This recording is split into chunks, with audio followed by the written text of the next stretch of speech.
My wife doesn't like our daughter. Ever since our daughter was born, my wife spent 6 out of the 7 years on business trips.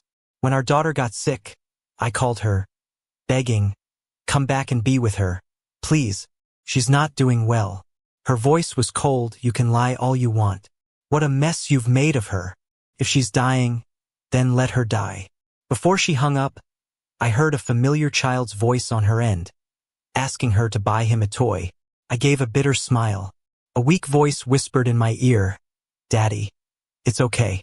Our daughter died on her 7th birthday, and that woman who hated her the most lost her mind. We had been married for less than a year when our daughter was born. She weighed over 8 pounds, and it nearly caused her mom to faint. I was so worried back then. Before she turned 1, my wife stopped nursing and rushed back to run her dad's business. We would barely cross paths. Our marriage was cold and distant.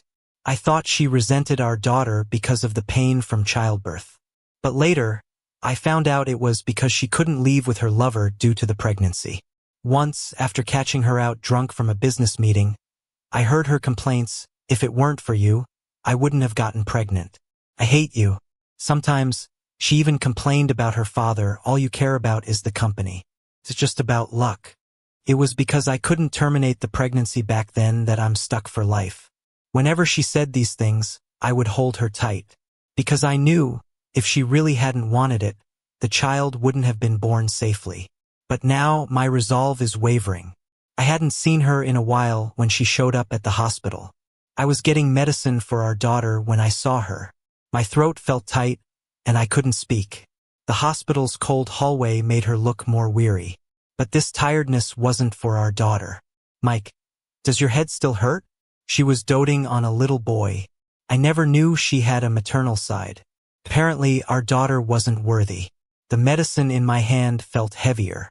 I wanted to leave, but she saw me. Her eyes flashed with a bit of guilt, her tone accusatory. Why are you at the hospital? Why was I at the hospital? I had called her countless times that month, but her line was always busy. Knowing her work was demanding, I texted her, saying our daughter isn't well. Can you come back to see her? She impatiently replied, full of complaints, she's getting better at lying. Learned from you. Always deliberately hurting herself to get me back. I manage millions every minute, and she and you act so irresponsibly? She thought my daughter and I were playing tricks, even when I showed up at the hospital. It took me a while to find my voice. Why are you here? Ignoring me, she said, Mike's got a headache. I brought him for a checkup. It was just that simple.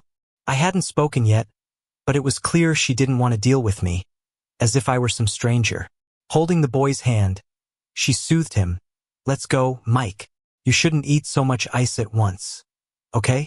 If something happens to you, your dad would be really upset. For the first time in years, I felt my heart shatter with unbearable pain. I had always feared not fulfilling my duties as a husband and father, always obeyed her every word. But once that man returned, everything I did seemed worthless. Matters of the heart were just my wishful thinking. I didn't mind it much, but why did she shut out our daughter too? I walked quietly back into my daughter's hospital room. She seemed confused. The nurse said she was calling for her mom. I hurried out, determined to bring my wife to her. But at the hospital entrance, I saw a man in a custom suit picking up my wife and the boy. The way they interacted was too familiar, like they were a family of 3. I was stunned right there. Before getting in the car, my wife looked back, as if by some chance. She clearly saw me, maybe even saw my pleading eyes. But the next second, she decisively got in the car. I returned to my daughter's side, feeling lost. Her eyes were moist. Daddy, was Mom here? Why didn't you wake me up? I hugged her tightly, overwhelmed with a mix of emotions, not knowing how to respond. Daddy, I miss Mom. When will she come again? My daughter's small hand clutched my shirt. I looked at my fingers, realizing it had been 2 weeks since they last met. She's at the age where she needs her mom the most. Unfortunately, I'm a useless father, unable to give her a complete family. Taking a deep breath, I tried to stay calm. Mom will come see you soon. She misses you too. She just has some things to handle right now. Be good, and once she's done, she'll come. My daughter nodded weakly. I'll be good, Daddy. I'm not lying to Mom this time. Look, I'm really sick. The nurse said my illness is pretty serious. Mom will definitely come back. Seeing her clear, hopeful eyes tore my heart apart. She was just a child under 7, yet she had to go to such lengths for a bit of her mom's attention. The video my wife watched wasn't the whole story. Our daughter had scored an A in school and wanted to tell her mom immediately, but her mom was too busy and hung up the video call. Knowing the real-time monitoring at home, she stepped onto the table to show her mom the big A on her paper. When there was no response, she jumped down and ended up twisting her ankle. Her mom rushed back when she heard about the swelling. With both parents there, she was happy for 2 days. But Mom saw the video and instantly assumed our daughter hurt herself for attention. She even linked previous minor incidents to deliberate acts. She scolded me, "The stay-at-home dad. Is this how you raise a child? How can she be so flawed at such a young age? What future does she have?" I wanted to explain to my daughter, but my wife covered her ears. She warned me, "If you let her get my attention like that again, I'll divorce you." Hearing the word divorce, I got scared. After all, I poured everything into their mother-daughter relationship, trying hard to give my daughter a complete family. Thinking about this, I weakly held my daughter's little hand, wanting to tell her that Mom wouldn't care even if she was sick, but I held back. Back then, someone drugged my wife. The effect was so strong that, on the way to the hospital, she clung to me. She grabbed my hand, burning with passion, begging for help. How could I refuse? Besides, she was the woman I always dreamed about. The hospital was far, and I worried that if I didn't act fast, it might harm her.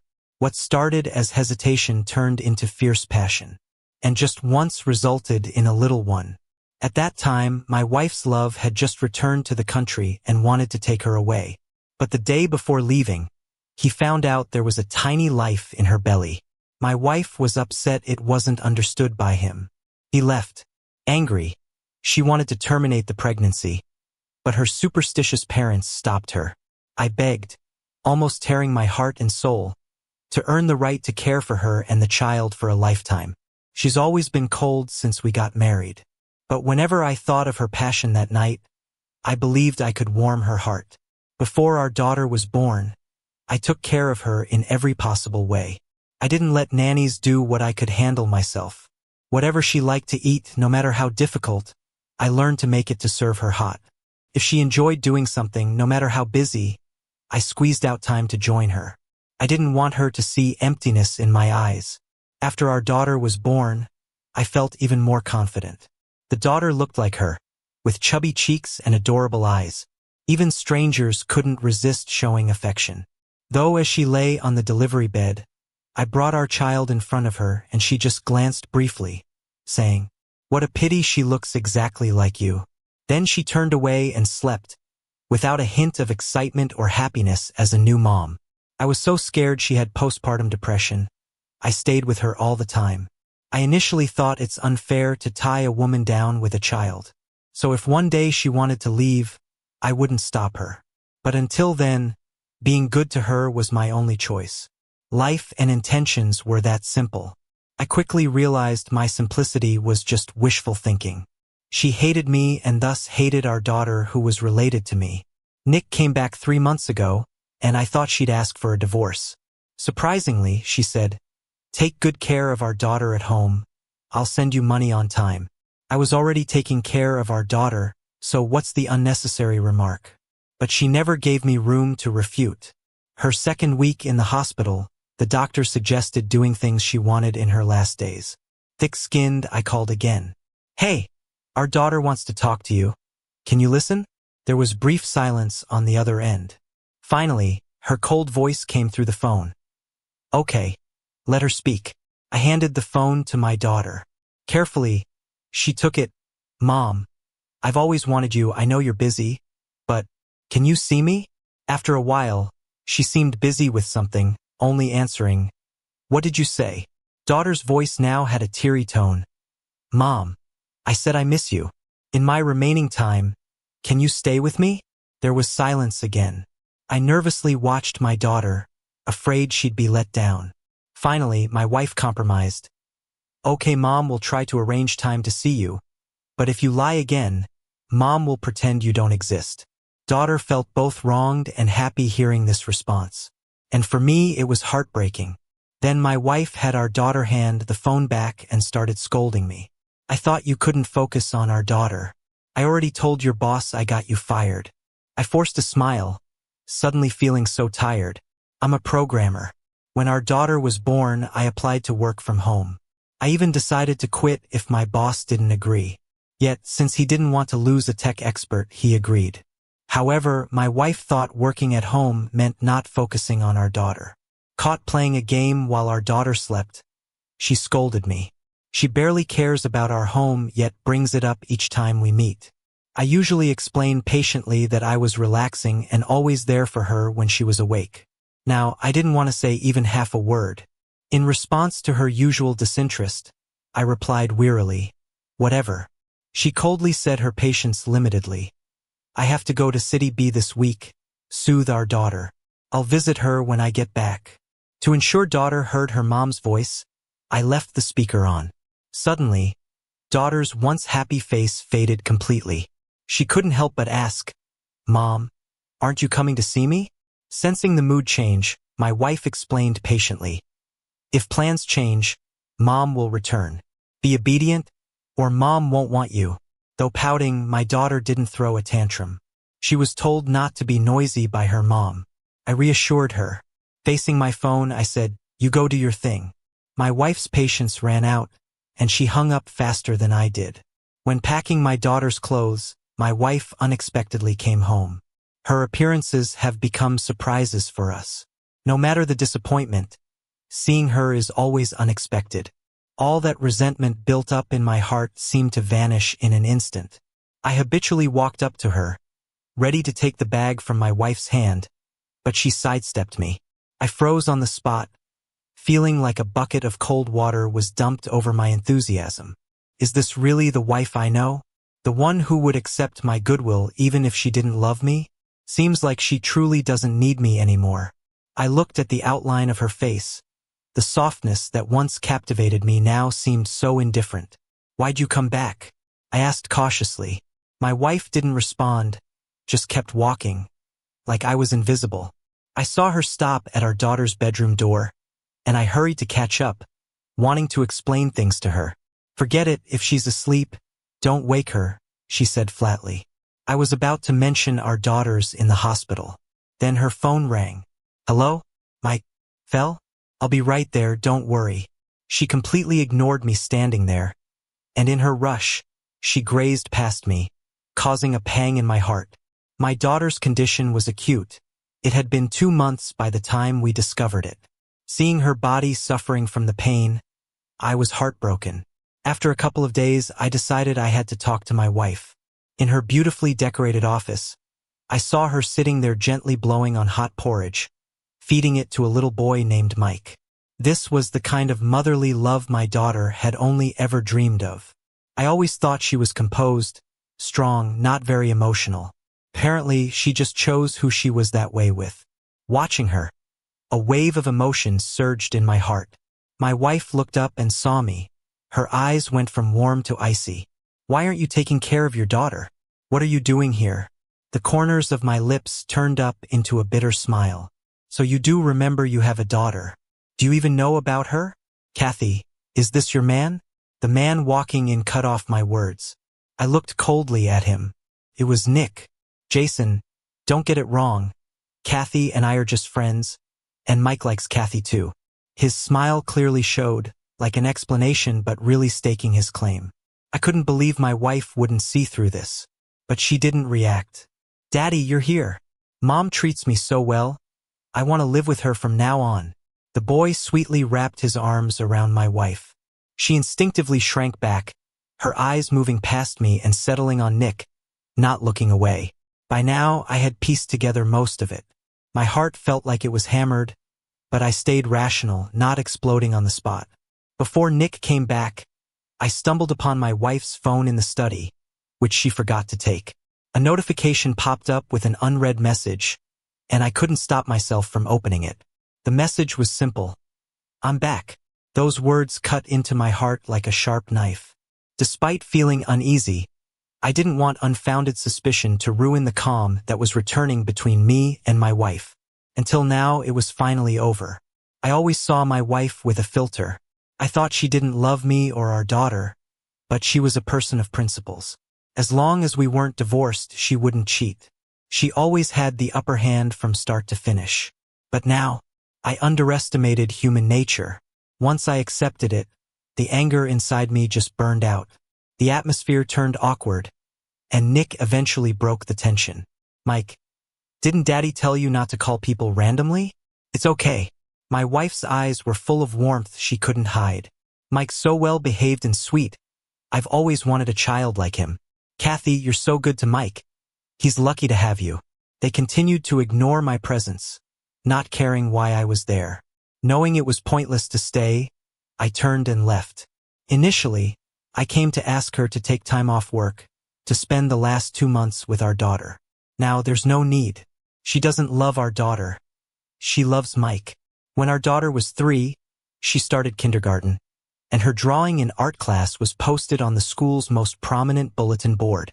A picture of a smiling dad, a pouting mom, and herself holding their hands. Seeing it, my wife criticized the 3-year-old. Is this how you see me? But honey, have you ever shown her a kind face? Kids are so imaginative at that age. I tried to explain for our daughter, but my wife started scolding again. She's your responsibility. What do you tell her behind my back? She drew this way because you put ideas in her head. I stayed silent for a moment, not wanting to argue in front of our daughter.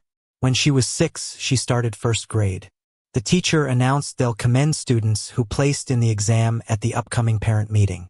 Our daughter was ranked 1st, and she begged the teacher to make sure this time Dad couldn't fill in, or my wife would inevitably send me again.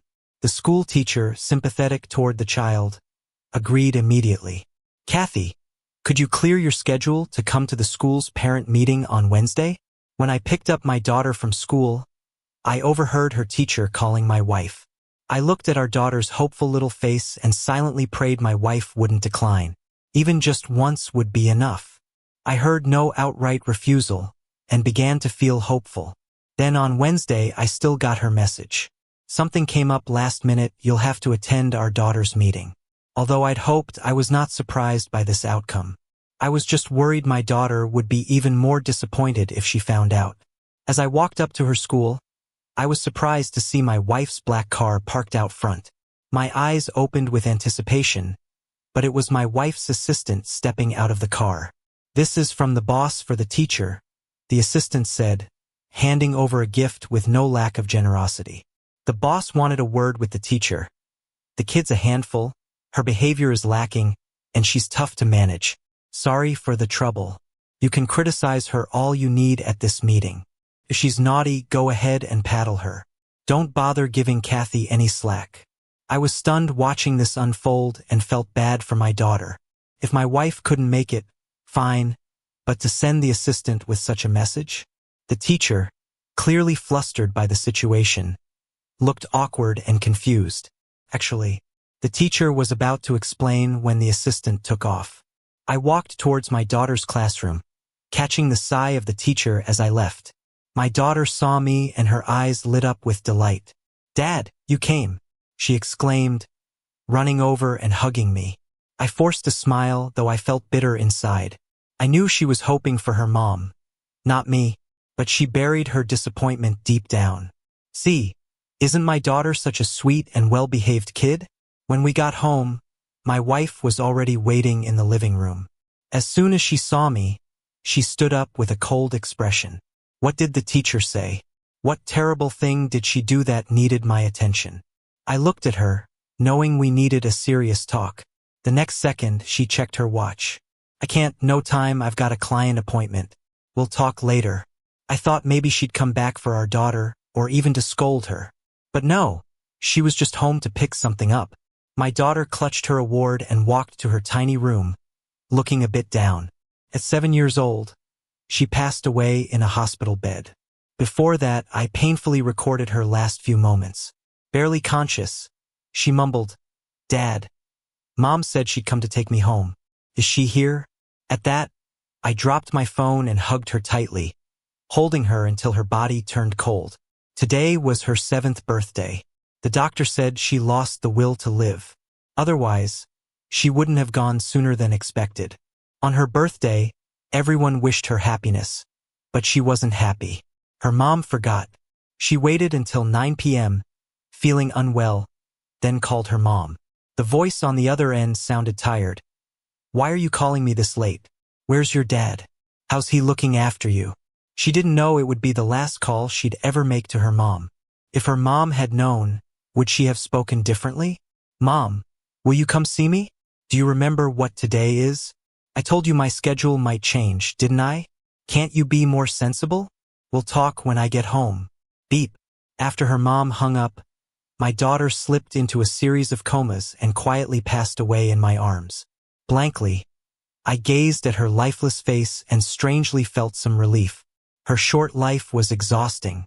Not once did I not wish I could trade my life for even the slightest bit of attention from her mom. She deserved so much better. After she left, the house felt instantly empty. I stared at her photo, her once smiling face now only visible in memories. Surely, she's in a place now free of pain or suffering, living freely, right?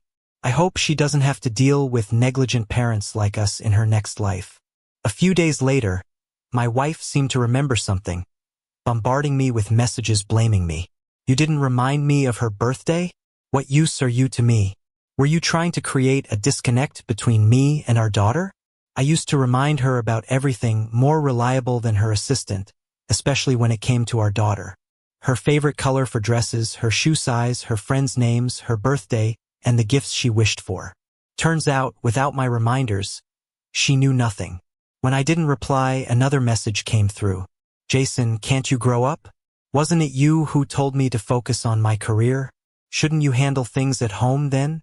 Do you know how much effort it takes to expand business, making me sick from drinking? My in-laws both passed away 2 years ago. Now our daughter was gone, and I was wondering how to break it to her when a call came in. I thought it might be about compensating for our daughter's gift, but instead, I got an earful, mostly blaming me for not understanding her, for causing trouble for her. In the past, I'd wait for her to finish her rant before speaking, but as I was about to talk, it sounded like someone grabbed her phone. I heard a child's voice in the background, insistent, "Mom, you promised to be with me? Why are you on the phone? Mike, be good, pass me the phone." No. I could sense the kid was stubborn, reluctant to hand it back to my wife, but she was uncharacteristically patient, gently coaxing him. Silently, I hung up and blocked her contact everywhere. A month later, she came back. As I looked at her, I felt indifference like never before. Thinking of my daughter, still so small and fond of her mom, I had vowed not to jump straight to divorce unless my wife brought it up. Now the thought of divorce was inevitable. "Jason, are you crazy? Ignoring my messages? Unreachable by phone? Can we even live like this?" She launched straight into a scolding session, didn't even realize our daughter was gone. Oh, she probably assumed she was still at school. Unfazed, I continued packing my bags. This house, a wedding gift from my father-in-law, carried both our names. For the divorce, I wouldn't keep it. Let her have it all. "Where's our daughter?" Seeing I wasn't reacting, she stopped nagging and put down an expensive set of building blocks. "Our daughter doesn't even like building blocks. I've told her that 100 times. My wife was used to the obedient, quiet me. It's like she didn't expect me to talk back, and her face looked a bit sour. Are you trying to start a fight? I came back a week early. Who did I do that for? You blocked me with our daughter's help? What are you up to? Guess I should never have left her with you, learning all the wrong things." I didn't respond to her complaints, just coldly questioned, "So what? You think you messed up raising our daughter, so you're going to double your efforts on your son?" That seemed to hit a nerve. Her face turned sour with anger. "Jason, that's not what this is." An ill-timed doorbell rang. It was Nick. "Jason, I'm sorry for the unexpected visit. Am I interrupting?" His words were polite, but his eyes didn't show a hint of apology. He walked in without waiting for an invitation, his son Mike tagging along. "Mommy!" The sweet-talking little guy darted into my wife's arms. She hadn't expected them and glanced at Nick, frowning. "Didn't you say you wouldn't come over here?" Mike kept asking to see you. Couldn't say no. Before Nick even finished speaking, his son spotted the set of building blocks my wife brought home. "Mom, is this for me?" "Thanks, Mom." No, it's not." Before my wife could explain, Nick cut in, "Go play over there, Mike."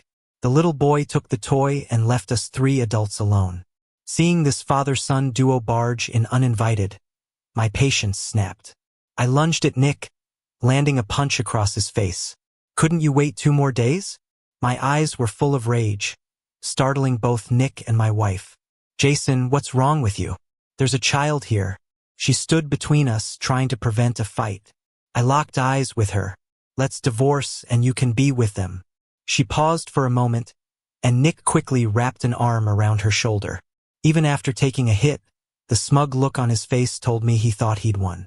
"Jason, don't get so worked up. As a father, you know how much kids miss their moms." I couldn't bear it either, so I brought Mike over. "I've already started moving my stuff out. I don't want any more drama with them." I turned to leave. My wife grabbed my hand and whispered, "Mike calls me Mom because he lost his mother young. Don't get the wrong idea." I ignored her, quietly heading to the bedroom. A notification popped up on my phone.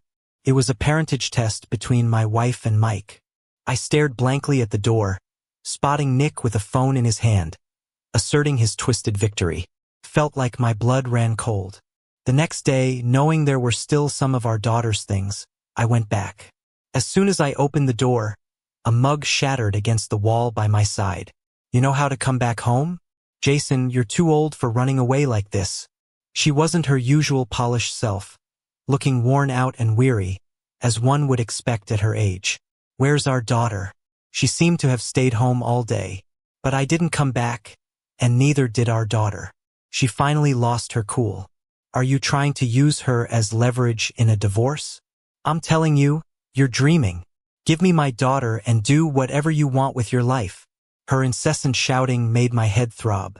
Flatly, I replied, "I never thought of it that way."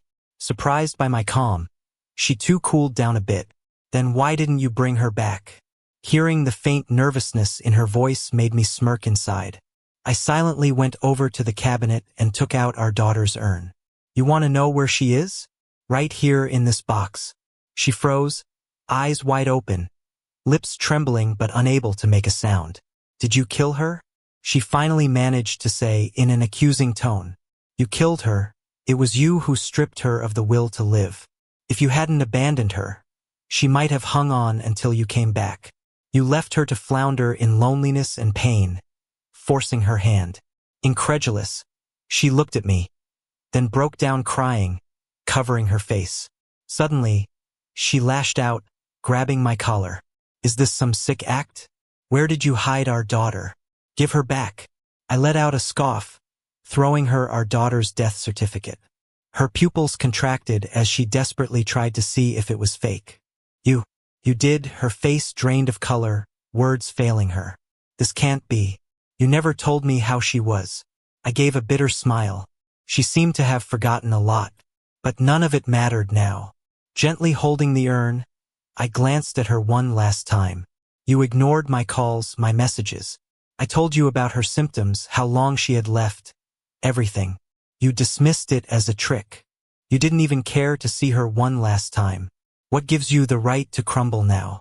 She shook at my words, looking lost and helpless, as if she'd lost her path in life. "My lawyer will get in touch about the divorce." Without looking back, I left. Seeing her there, I didn't need to hurry packing up our daughter's room. Let her see everything and let guilt consume her forever. That night, she sent lots of voice messages asking me to come back. I could tell she'd been drinking a lot. Reluctantly, I went to see what stunt she wanted to pull. Returning to what was once our cold home, I found her lying on the couch. The room was full of our daughter's belongings. Her diary, though messy, wrote Mom on countless pages. Our daughter had drawn lots of pictures, each with her smiling mom. Every time my daughter felt like it, She would make a little craft for her mom, though she never got to give any away. Then there was the photo album I took of her. Except for the sneaky photos, there wasn't a single proper picture of the two of them together. In just half a day, my wife looked so tired. When she saw me, she ran to me, seeking comfort. She wasn't the high and mighty queen she used to be. I'm sorry for neglecting you both. What did our daughter say before she left? Please tell me. I pulled out my phone and showed her a video of our daughter murmuring to herself. Daddy, I think I hear something. Is Mom here to pick me up? Daddy, if Mommy isn't here, maybe she's stuck in traffic. Please don't blame her. You and Mom should be good to each other. Daddy, Mom must be really tired from work. That's why she forgot to wish me a happy birthday. It's okay. Her already swollen eyes welled up with tears again, and she collapsed to the floor, sobbing. I want to leave, she cried, clinging to me. It's always been you I love. I just couldn't accept it. I could have left with him back then.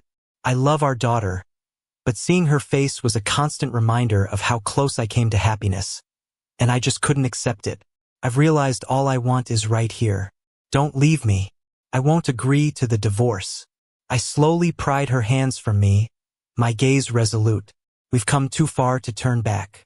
She looked at me, teary-eyed, as if she couldn't believe what she was hearing. You've got some nerve, don't you? Asking for a divorce? She scoffed, bitterness and self-mockery in her smile. Wasn't it all of you who ruined my life? Now I have nothing. No, you once had my loyalty and our daughter's kindness, but you took it for granted. I glanced back at the house that used to echo with our daughter's laughter. I said quietly back then, Nick was the one who planned for you to take the pills. Knowing your dad wouldn't approve, he went for a desperate gamble. He got held up unexpectedly. If I hadn't gotten there in time, we would have lost you. Your father wanted to tell you the truth before he passed, but you were too stubborn to come back, and you missed it. I walked away without turning back. I finally let go. As I turned, I heard her desperate cries. A week later, she asked me to meet at a cafe by my office to talk divorce. She said not to bring a lawyer, or she'd make it hard for me. I agreed, wanting it over quickly. I was surprised when Nick showed up first, still looking sharp but nowhere near as confident. Jason, what did you tell Kathy? He nearly sprinted over the moment he saw me, like a man on a mission. But I wasn't afraid. What was he going to do? Stand up to two of my punches? As I opened my mouth, Kathy appeared, quickly shoving Nick aside as if protecting me. What are you doing here? Oh, she was cross with him. Did they fall out already? Nick shot me a dirty look but spoke quickly. Kathy, haven't you been waiting for me? Mike loves you so much. Can't you be his mom? You never cared about your daughter. What's the big deal if she's gone? Smack. The slap resounded as 5 red fingerprints appeared on Nick's cheek. He was dumbfounded. You hit me? His eyes widened. Nick, we're done. And my daughter was a part of my life. I never cared for your son. Nick's expression shifted from anger to shock to spite when he glanced my way, as if he wished me ill. What did I do? He took a few steps back, accusingly pointing at Kathy. So you've been lying to me all these years? I loved you. Kathy cut him off. You only ever wanted what you wanted. Never considered my feelings. Who are you? You think you can keep playing games? You sent Jason a photo with a fake paternity test, and I know it. I've had enough. Don't let me see you again. Her power was intimidating. Nick clenched his fists, trying to manage his anger. I might have enjoyed the scene, but the security Kathy called dragged Nick away. Before he left, he screamed, red-eyed, calling me names. Jason, who do you think you are? Kathy waited for me. I'm the real winner here. You don't deserve her. His words flowed in one ear and out the other. I turned to the point. I can take less and you choose the conditions. But the divorce needs to be signed now. I want no ties with Kathy from now on. Kathy wanted to keep our daughter's things. But at just 7, she had little. Not much besides a closet full of dresses, bags, and shoes bought by her mom. Left and used as if they never had an owner.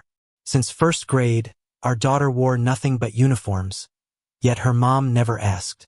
The fancy stuff was always sent by her assistant, regardless if our daughter liked or wore them. In the end, Kathy did stall. Meanwhile, I was busy with my startup and time flew by.